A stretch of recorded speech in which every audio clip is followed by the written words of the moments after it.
Hello and welcome to Bar10 Test Prep, where it's our goal to help you prepare for the bar exam 10 questions at a time. Lesson number 58. So that means there are 57 other videos before this, just like this. 10 questions per video, that's at least 570, now 580 questions that you can work from. Make sure that you take a look at each and every other video in order to competently prepare yourself for this exam. It's a monster. Let's get right into it with question number 1. Senator makes a speech on the floor of the United States Senate in which she asserts that William, a federal civil servant with minor responsibilities, was twice convicted of fraud by the courts of State X. In making this assertion, Senator relied wholly on research done by Frank, her chief legislative assistant.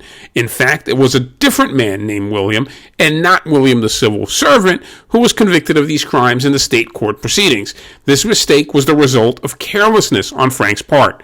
No legislation affecting the appointment or discipline of civil servants or the program of the federal agency for which William works was under consideration at the time Senator made her speech about William on the floor of the Senate. William sues both Senator and Frank for defamation. Both defendants moved to dismiss the complaint.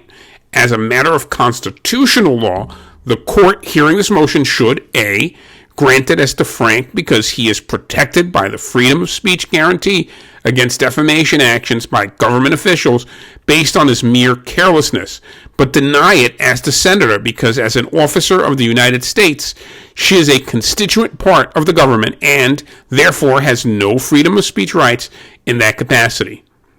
Option B, granted as to both defendants because Senator is immune to suit for any speech she makes in the Senate under the speech or debate clause of Article 1, Section 6, and Frank may assert Senator's immunity for his assistance to her in preparing the speech.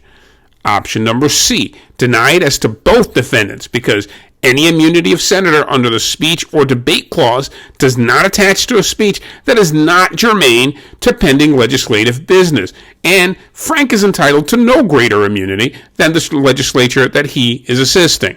Or option D, denied as to Frank because he is not a legislator protected by the speech or debate clause, but granted as to Senator because she is in fact immune from suit for her speech by virtue of that clause. Take a few seconds and choose what you think the best answer is now.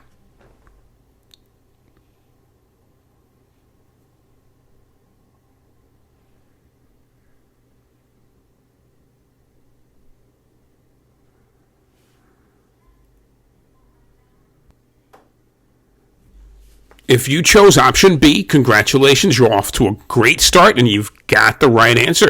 B, granted as to both defendants because Senator is immune to suit for any speech she makes in the Senate under the speech or debate clause of Article 1, Section 6. And Frank may assert Senator's immunity for his assistance to her in preparing that speech. Remember, the rule set forth in the speech and debate clause of Article 1, Section 6 is that both houses of Congress shall be privileged from any liability for any speech or debate that takes place in either house. This immunity, however, does not extend to speeches made outside of Congress or to defamatory statements originally made in Congress but later republished in newsletters and or press releases. In this case, Senator made this speech on the floor of the United States Senate, and Senator relied wholly on research done by Frank, her chief legislative assistant. Since this speech took place in the United States Senate, it is privileged under the speech or debate clause of the United States Constitution. As such, this motion should in fact be granted as to both defendants. Let's take a look at the other options and see why they're not correct. Option A is half correct. It's saying grant the motion as to Frank based on the same logic of the speech and debate clause of the U.S. Constitution, but deny it as to the Senator based on the fact that she is a constituent part of the United States and an officer of the United States.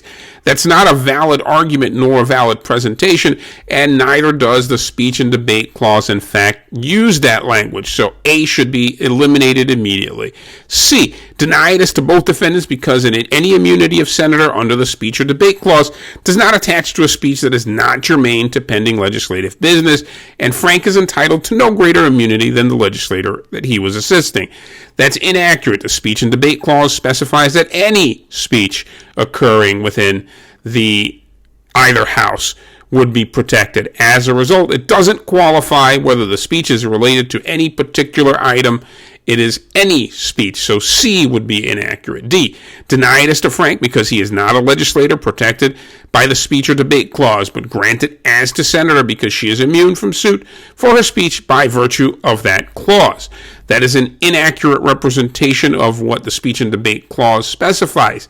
In fact, the speech and debate clause, specifically Article 1, Section 2, notes that both houses of Congress and their legislative aides shall be privileged from any liability for any speech or debate that takes place in either house. So as a result, option D is contrary to the plain language meaning of Article 1, Section 6, so inherently would be inaccurate. So B would be the only answer here that would be viable. Question number 2. Larson was charged with the murder of a man who had been strangled and whose body was found in some woods near his home. Larson suffers from a neurological problem that makes it impossible for him to remember an occurrence for longer than 48 hours. After Larson was charged, the police visited him and asked if they might search his home. Larson consented. The police found a diary written by Larson. An entry dated the same day as the victim's disappearance read, "Indescribable excitement. Why did no one ever tell me that killing gave such pleasure to the master?" Larson was charged with murder. His attorney has moved to exclude the diary from evidence on the grounds that its admission would violate Larson's privilege against self-incrimination. Counsel has also argued that Larson could not have given informed consent to the search because more than 48 hours had passed since the making of the entry, and hence he could not remember the existence of the incriminating entry at the time he gave his consent. There is no evidence that the police officers who secured Larson's consent to the search were aware of his memory impairment. With regard to the diary, the court should A, admit it because Larson's consent was not obtained by intentional police misconduct and Larson was not compelled to make the diary entry. B, admit it pursuant to the good faith exception to the exclusionary rule. C, exclude it because Larson was not competent to consent to a search. Or D, exclude it because use of the diary as evidence would violate Larson's privilege against self-incrimination. Take a few seconds, choose the best answer now.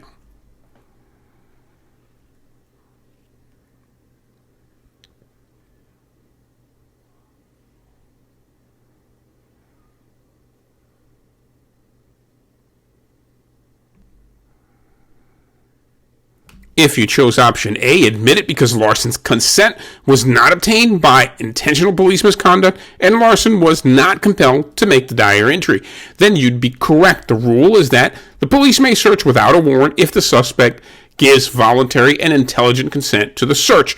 No Miranda warnings are necessary or required before asking for consent for a search. The Fifth Amendment set forth that no person shall be compelled in any criminal case to be a witness against themselves. In this case, the police visited Larson and asked if they could search his home. Larson, in fact, subsequently consented. There's no evidence that the police officers who secured Larson's consent to the search were aware of his memory impairment, so the police did not intentionally take advantage of Larson's neurological impairment or his issues with his memory. As such, Larson's consent to the search was valid.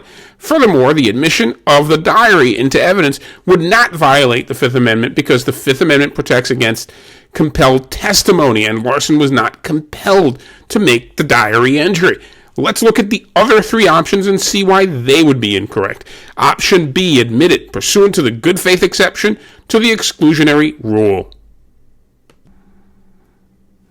While the good faith exception here is a very valid idea, the one major flaw as related to this fact pattern is for the good faith exception to be valid or a viable option, there has to be an illegal search to begin with. Here, the argument is that the search was valid and legal from the beginning because consent was in fact valid.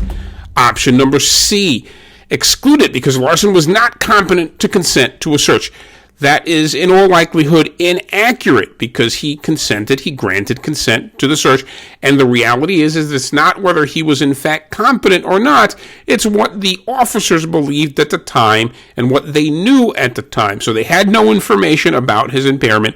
They requested whether they could search. They were granted the ability to search. And he, being the homeowner, did have the ability to grant that consent. That consent, as a result, would be valid. D, exclude it because use of the diary as evidence would violate Larson's privilege against self-incrimination. Now, as we discussed just a second ago, the fifth does protect against compelled testimony. The writing in the diary does not qualify as compelled testimony, so as a result, D could not be accurate. B, C, and D, as a result, should be eliminated right off the top, and A should be selected as the correct answer. Okay, I'm hoping you're 2 for 2 right now. Let's move on to question number 3, and let's make it the trifecta. Lanny, the owner of Whiteacre in fee simple, leased Whiteacre to Terry for a term of 10 years by properly executed written instrument. The lease was promptly and properly recorded. It contained an option for Terry to purchase Whiteacre by tendering $250,000 as purchase price anytime during the term of this lease. 1 year later, Terry, by a properly executed written instrument, purported to assign the option to Oscar, expressly retaining all of the remaining term of the lease. The instrument of assignment was promptly and properly recorded. 2 years later, Lanny contracted to sell Whiteacre to Jones and to convey a marketable title subject to the rights of Terry under her lease. Jones refused to close because of the outstanding option assigned to Oscar.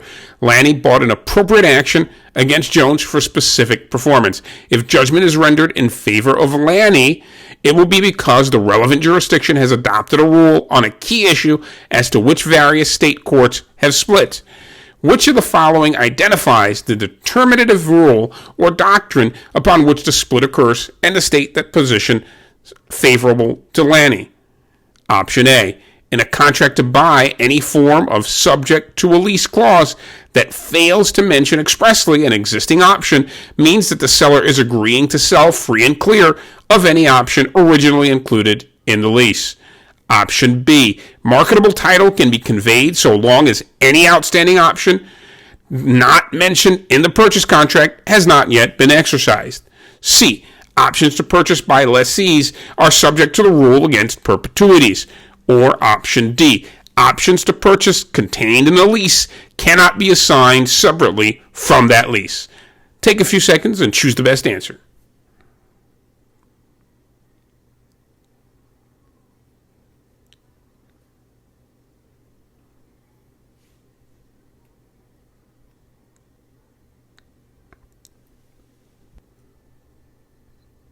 If you chose option D, you'd be right on the money. Options to purchase contained in a lease cannot be assigned separately from that lease. State courts are split as to whether an option to purchase contained in a lease can be assigned separately from the lease. One view is that absence express evidence to the contrary, an option to buy cannot be assigned separate from the leasehold estate.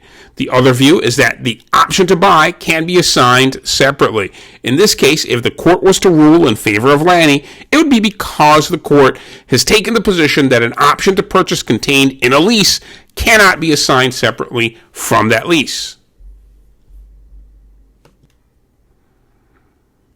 Question number 4. Blackacre is a large tract of land owned by a religious order known as the Seekers. On Blackacre, the Seekers erected a large residential building where its members reside. Blackacre is surrounded by rural residential properties, and its only access to a public highway is afforded by an easement over a strip of land 30 feet wide. The easement was granted to the seekers by deed from Sally, the owner of one of the adjacent residential properties. The seekers built a driveway on the strip, and the easement was used for 20 years without incident or objection. Last year, as permitted by the applicable zoning ordinance, the seekers constructed a 200-bed nursing home and a parking lot on Blackacre, using all of Blackacre that was available for such development. The nursing home was very successful, and on Sundays, visitors to the nursing home overflowed the parking facilities on Blackacre and parked all along the driveway from early in the morning through the evening hours. After 2 Sundays, on the resulting congestion and inconvenience, Sally erected a barrier across the driveway on Sundays, preventing any use of the driveway by anyone seeking access to Blackacre. The seekers objected. Sally brought an appropriate action to terminate the easement. The most likely result in this action is that the court will hold for A. Sally, because the seekers excessively expanded the use of the dominant tenement. B. Sally, because the parking on the driveway exceeded the scope of the easement. C. The seekers, because expanded use of the easement does not terminate that easement. Or D. The seekers, because Sally's use of self-help denies her the right to equitable relief. Take a few seconds and choose the best answer now.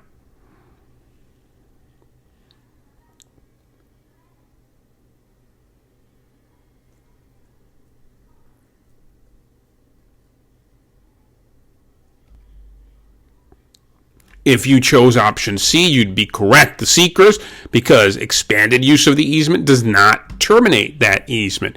Easements can be terminated in a few different ways. A. State conditions. B. Merger. C. Release. D. Abandonment. E. Estoppel. F. Necessity. G. Condemnation of servient tenement by eminent domain. Or H, destruction of the servient tenement, or finally, by prescription. Expanded use, however, will not terminate an easement. In this case, the seekers have merely expanded the use of an already existing easement that is agreed upon by the parties. And since such expanded use cannot terminate an easement, the court should rule in favor of the seekers. Let's analyze the other 3 options and see why they'd be incorrect. Sally, because the seekers excessively expanded the use of the dominant tenement.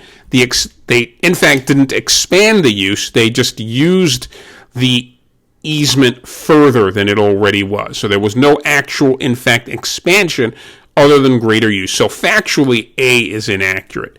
B, Sally, because the parking on the driveway exceeded the scope of the easement.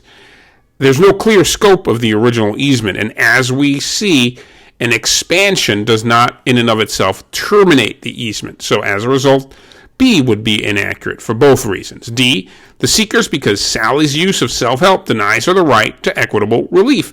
That's inaccurate. If she feels that she is wronged and she takes some steps, she does have the ability to do so, and the harmed or aggrieved party there does have the ability to litigate or to include that as part of their counterclaim.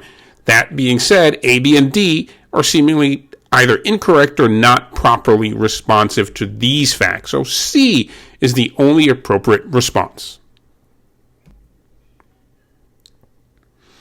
Question number 5. Les leased a barn to his neighbor, Tom, for a term of 3 years. Tom took possession of the barn and used it for his farming purposes.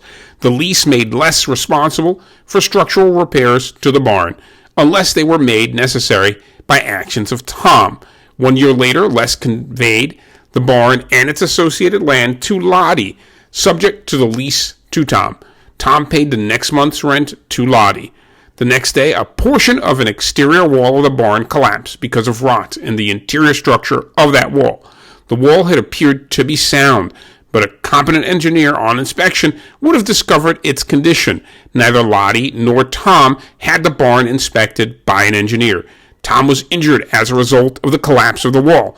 Les had known that the wall was dangerously weakened by rot and needed immediate repairs, but had not told Tom or Lottie. There is no applicable statute. Tom brought an appropriate action against Les to recover damages for the injuries he sustained. Lottie was not a party. Which of the following is most appropriate comment concerning the outcome of this action? A.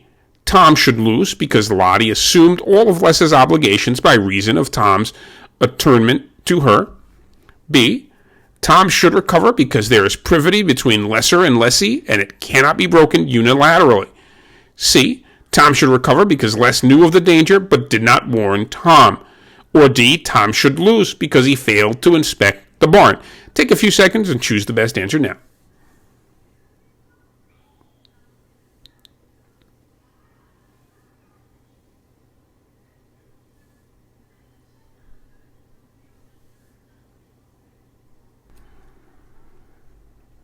If you chose option C, you'd be correct. Tom should recover because Les knew of the danger but did not warn Tom.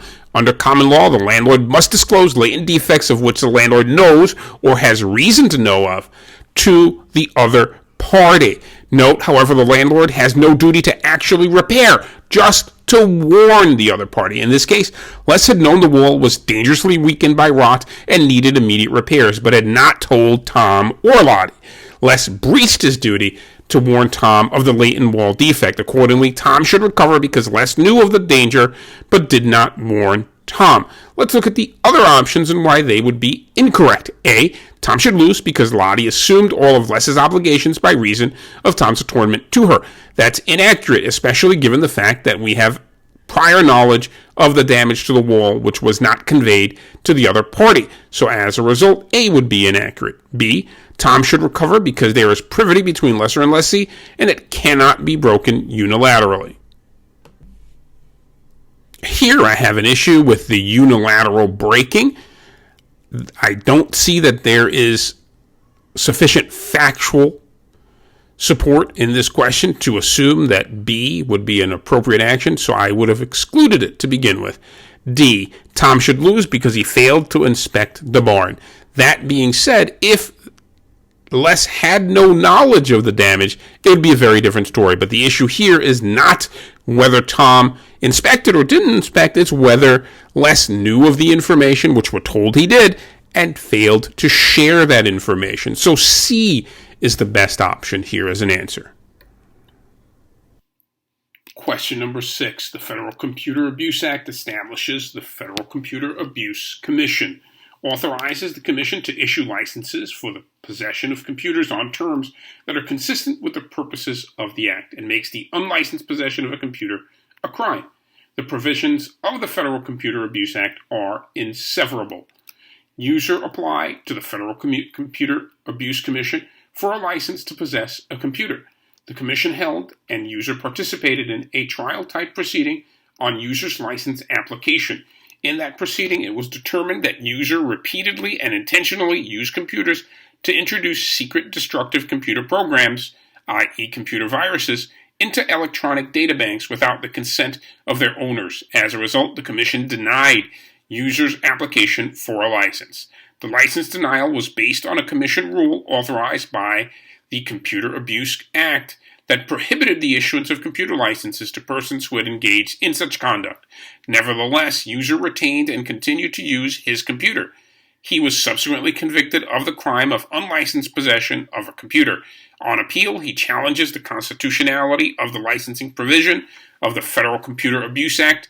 In this case, the reviewing court should probably hold that the Act is A. Constitutional because the Constitution generally authorizes Congress to enact all laws that are necessary and proper to advance the general welfare, and Congress could reasonably believe that possession of computers by people like user constitutes a threat to the general welfare. B. Constitutional because Congress may use the authority vested in it by the Commerce Clause to regulate the possession of computers, and the provisions of this Act do not violate any prohibitory provision of the Constitution. C. Unconstitutional because Congress may not impose a criminal penalty on action that is improper only because it is inconsistent with an agency rule. Or D, unconstitutional because the mere possession of a computer is a wholly local matter that is beyond the regulatory authority of the Congress. Take a few seconds and choose what you think is the best answer now.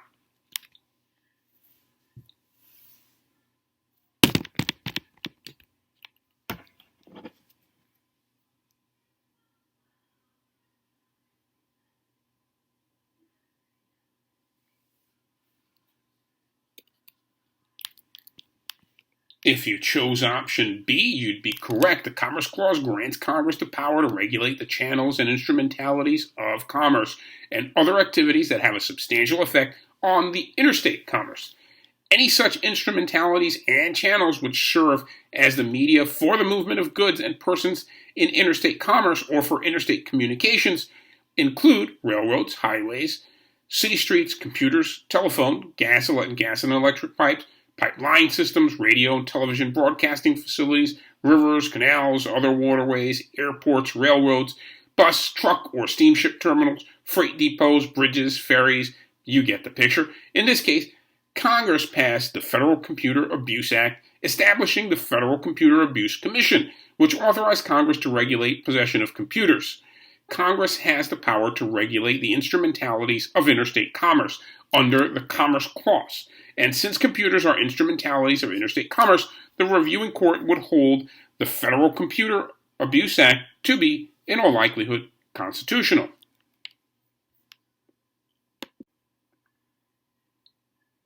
Question number 7. Structo contracted with Bailey to construct for $500,000 a warehouse and an access driveway at highway level.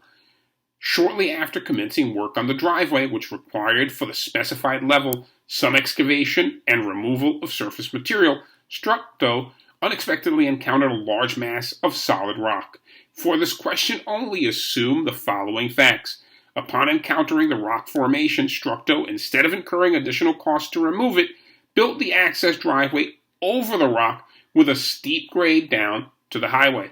Bailey, who was out of town for several days, was unaware of this nonconformity until the driveway had been finished. As built, it is too steep to be used safely by trucks or cars, particularly in the wet or icy weather frequently occurring in the area. It would cost $30,000 to tear out and rebuild the driveway at highway level. As built, the warehouse, including the driveway, has a fair market value of $550,000. Bailey has paid $470,000 to Structo, but refuses to pay more because of the non-conforming driveway, which Structo has refused to tear out and rebuild. If Structo sues Bailey for monetary relief, what is the maximum amount Structo is entitled to recover? A, $30,000 because the fair market value of the warehouse and driveway as is exceeds the contract price by $50,000, more than the cost of correcting the driveway. B, $30,000 because Structo substantially performed and the cost of correcting the driveway would involve economic waste. C, $30,000 minus whatever amount Structo saved by not building the driveway at the specified level. Or D, nothing because Bailey is entitled to damages for the cost of correcting the driveway. Take a few seconds and choose the best answer now.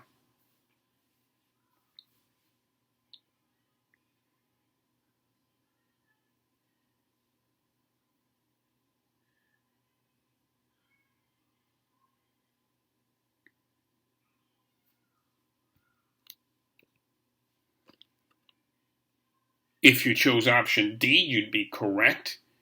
Nothing, because Bailey is entitled to damages for the cost of correcting the driveway. Expectation damages are the damages sufficient to put the plaintiff in the position the plaintiff would have been had the defendant not breached the contract. In this case, Structo breached the Structo-Bailey contract by building the access driveway with a steep grade down to the highway instead of building the access driveway at a level which would have been appropriate.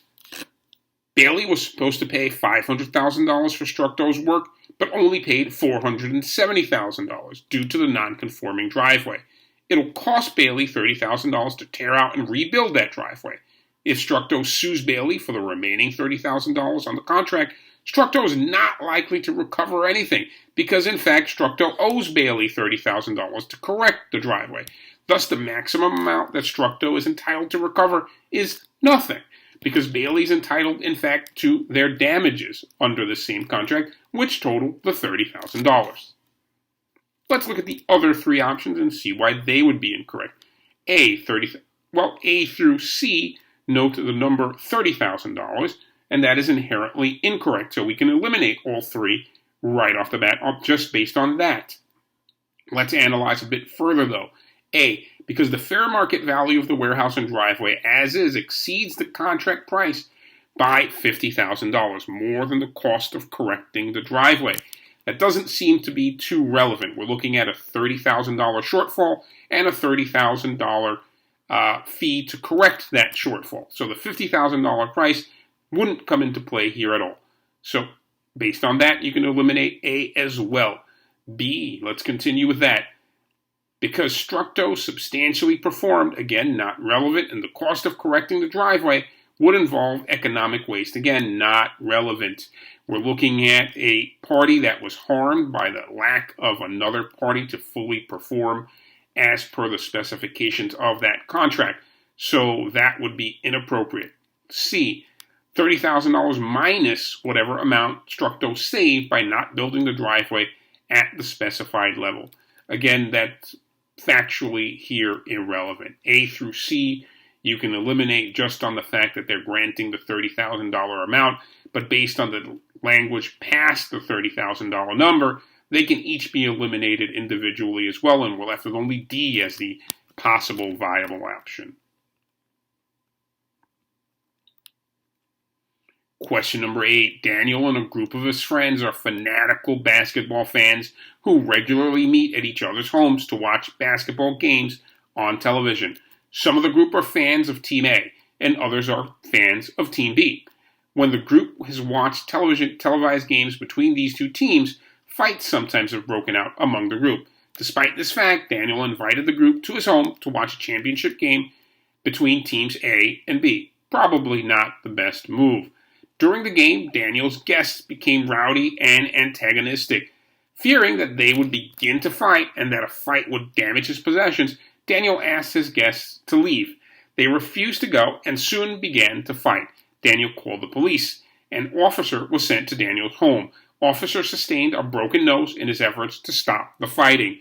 Officer brought an action against Daniel, alleging that Daniel was negligent in inviting the group to his house to watch this championship game.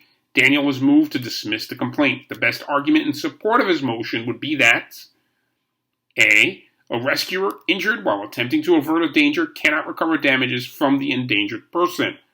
B, a police officer is not entitled to a recovery based on the negligent conduct that created the need for the officer's professional intervention.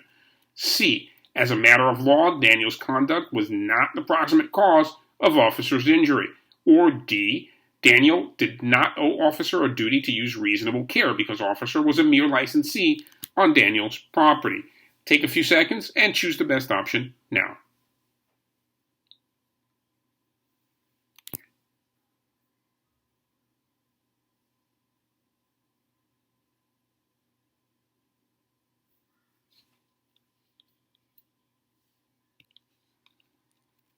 If you chose option B, you'd be correct. A police officer is not entitled to a recovery based on the negligent conduct that created the need for the officer's professional intervention. Under the common law firefighters rule, firefighters, police officer, and other public safety personnel who enters a person's property to perform their safety duties can never recover for injuries caused by the inherent risks of their own jobs. In this case, officer was injured after being called to Daniel's house to break up a fight. The officer sustained a broken nose as a result of attempting to break up that fight. Daniel's best argument in support of his motion to dismiss this complaint is that a police officer is not entitled to recovery based upon the negligent conduct that created the need for the officer's professional intervention to begin with. The officer was called and radioed and dispatched to break up a fight. That's exactly what he went to do. He assumed the risks accordingly.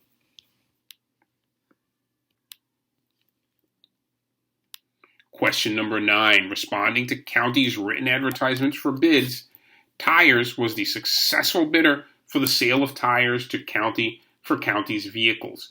Tires and county entered into a signed written agreement that specified it is agreed that Tires will deliver all tires required by this agreement to county in accordance with the attached bid form and specifications for a 1-year period beginning September 1st, 1990. Attached to the agreement was a copy of the bid form and specifications in the written advertisement to which Tires had responded, but not in the bid form. County had stated multiple awards may be issued if they are in the best interests of the county. No definite quantity of tires to be bought by county from Tires was specified in any of these documents. In January 1991, Tires learned that county was buying some of its tires from one of Tires' competitors.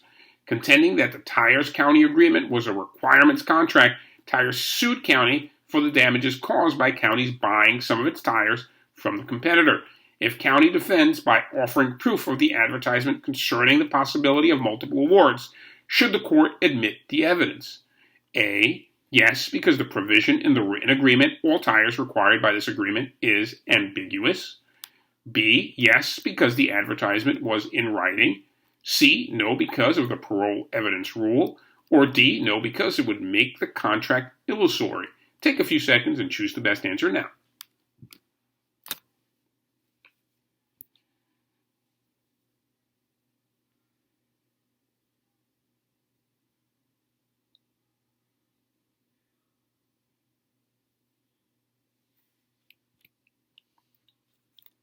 The best answer here is option A. Yes, because the provision in the written agreement, all tires required by this agreement, is ambiguous. The parole evidence rule states that no prior expressions or contemporaneous oral statements are admissible that contradict the final integration between the parties. Parole evidence is admissible to explain or interpret ambiguous terms in the contract, but not to contradict them. In this case, the Tires County contract stated that Tires will deliver all tires required by this agreement to county. This provision is ambiguous as to whether it creates a requirements contract for county to buy all tires exclusively from Tires. County's written advertisement for bids is in fact parole evidence to explain the meaning of the contract. This parole evidence is admissible to explain the provision's ambiguity because the advertisement stating multiple awards may be issued shows that county did not want a requirements contract. Accordingly, the court should admit the evidence because the provisions in the written agreement, all tires required by this agreement, is in fact ambiguous and is permitted to do so under the parole evidence rule.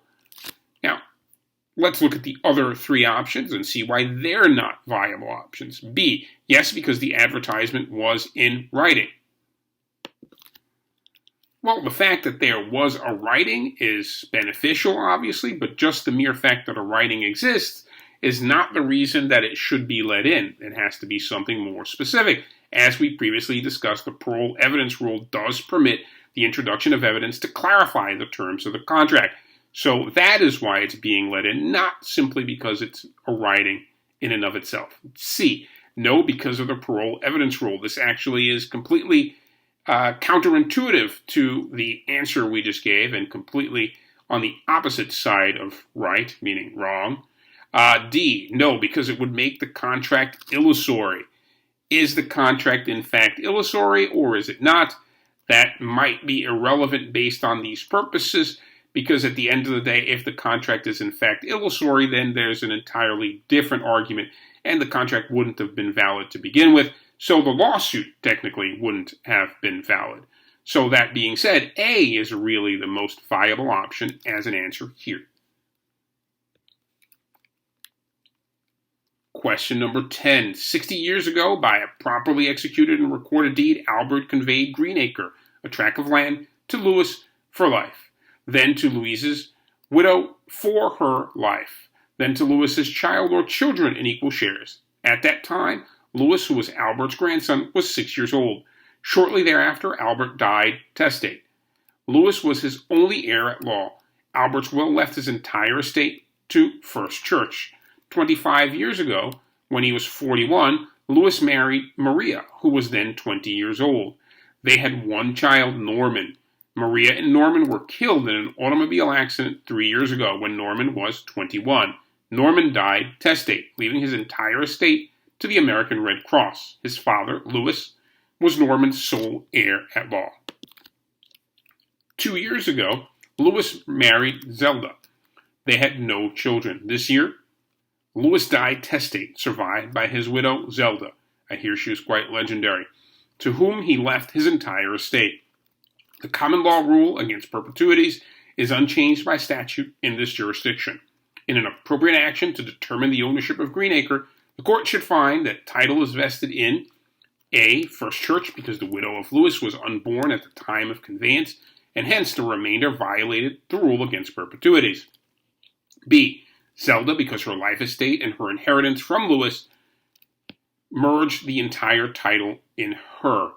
C. The American Red Cross, because Norman had a vested remainder interest that it inherited, the life estate to Louis's widow being of no force and effect. Or D.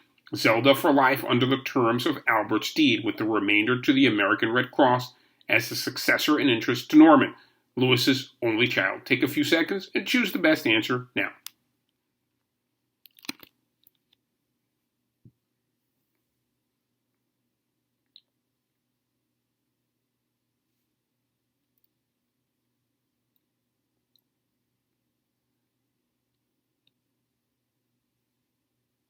I hope you chose option D, Zelda for life, under the terms of Albert's deed, with the remainder to the American Red Cross as successor in interest to Norman, Louis's only child.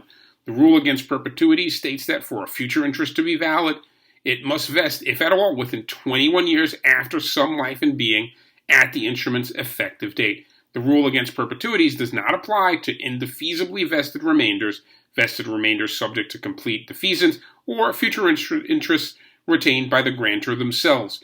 In this case, Albert's conveyance of Greenacre to Louis for life, then to Louis's widow for life, then to Louis's child or children in equal shares, does not violate the rule against perpetuities, because at the time Louis dies, the court would be able to identify both Louis's widow and his children. Louis's only child was Norman, who died testate, leaving his entire estate to the American Red Cross. When Louis died, his widow Zelda would have had a life estate in Greenacre remainder to the American Red Cross via Norman's valid will. As a result, D is the correct answer.